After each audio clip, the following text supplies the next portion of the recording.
The Lakers Summer League team has gotten off to a rough start as they've been unable to get a victory in the California Classic or the Vegas Summer League so far. However, 17th overall pick Dalton Knecht has been tremendous in the games that he's played, and JJ Redick has had a big influence on him. And Maxwell Lewis is going into his second year, and he's a player we don't talk about enough as he's going into a crucial year for the Lakers. And did Jaylen Brown diss Bronny James? What's good, y'all, and welcome to another Lakers Digest video. I'm your host, Okechi Apakama, and before we get into all that excitableness for today's video, guys, I just want to remind you to subscribe to the channel if you guys haven't already. Now, with that out the way, let's hop straight to the topics we have for you today because we've got a lot to talk about today as Dalton Knecht is showing out in Summer League. So, the quote-unquote steal of the draft, Dalton Knecht, has really started to play well for the Los Angeles Lakers and kind of like the only bright spot for this Summer League team, as most of the team has really been trying to find their way, really struggling to get organized offense. But when Dalton Knecht is on the floor and doing his thing, he has been tremendous in his play, not only in scoring the basketball, but facilitating and even rebounding some. So this is very crucial for a Los Angeles Laker team that is probably going to be looking for some bench help, and Dalton Knecht looks like a guy who can be a contributor right away. So let's take a look at some of these stats here for Dalton Knecht in Summer League, and this doesn't include their most recent game, but so far he's averaged 17 points per game to go along with 2.5 assists with 4.8 rebounds, shooting about 36% from the field and 34% from three.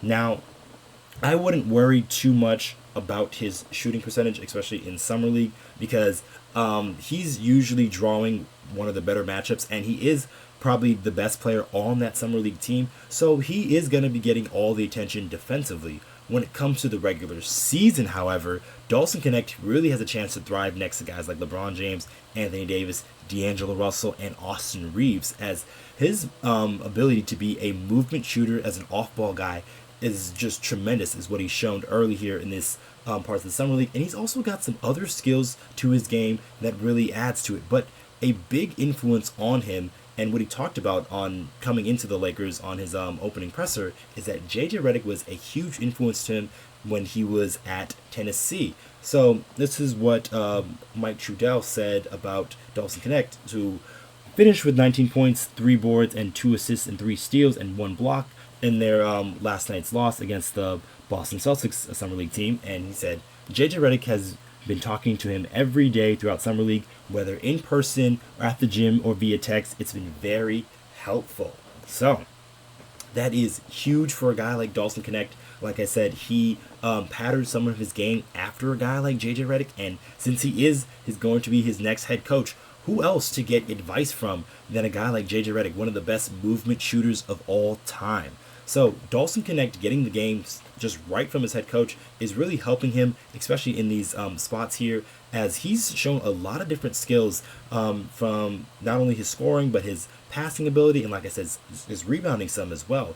And he's shown that not only in his ability, because when he's not knocking down shots, because he hasn't been shooting at a very super efficient rate, but he's still able to do things on the floor. And I think that's a big thing that the Lakers were looking for when it comes to getting a shooter, because a lot of shooters are very one-dimensional and they don't really do any other things with their game. However, Dalton Knecht is a guy that can do a little bit more. And just check out this clip here from a guy like Dalton Knecht, as he can really create an isolation if you need him to, because look at the type of footwork he has on that fall-away jump shot. That is a very tough move to make, and this is from a guy that you got in the 17th overall pick who wasn't supposed to fall to you.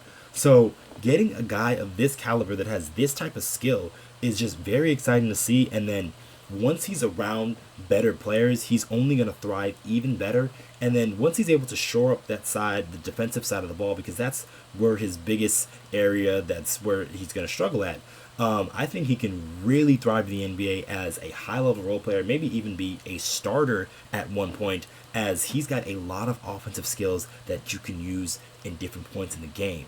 Not only just with the shooting, but like I said, with the passing and playmaking as well, because he's shown the ability to do that not only in pick and roll, but in transition, and just moving the ball as well. So he's a very smart player in that aspect, and he's a guy that is always going to be a threat from the outside. So I'm really excited to see what Dalton Knecht can do for the big club once he gets to that point in the fall. But we're going to move on to our next topic, and a guy we don't really talk about too often, and it is Maxwell Lewis, as he has a crucial year this year.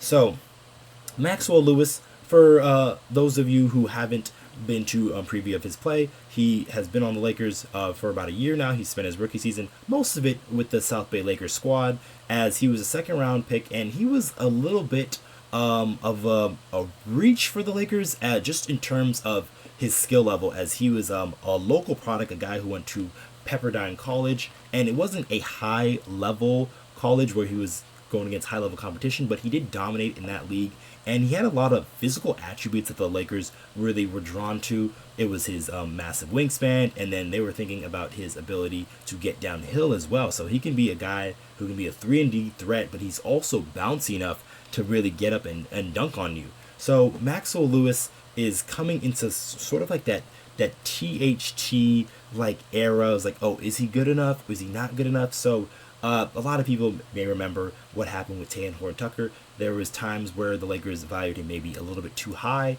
as they wouldn't trade him in certain trades, and they really valued a guy like THT, as he showed that he had a tremendous on-ball ability to really get downhill. He had a very weird physical dimension, so they thought he could be a two-way player, be a high-level defender, but that truly didn't pan out, and the Lakers actually ended up paying THT a little bit earlier than they should, just because of where they drafted him in the second round. Now, fast forward to now, Maxwell Lewis is in that same type of situation. Well, he's had some moments here and there in Summer League where he's played well, especially the most recent game against the Boston Celtics, where he had 3 threes in a quarter, but he still hasn't shown that ability to be that consistent player in the NBA, or that 3-and-D player that he was projected to be.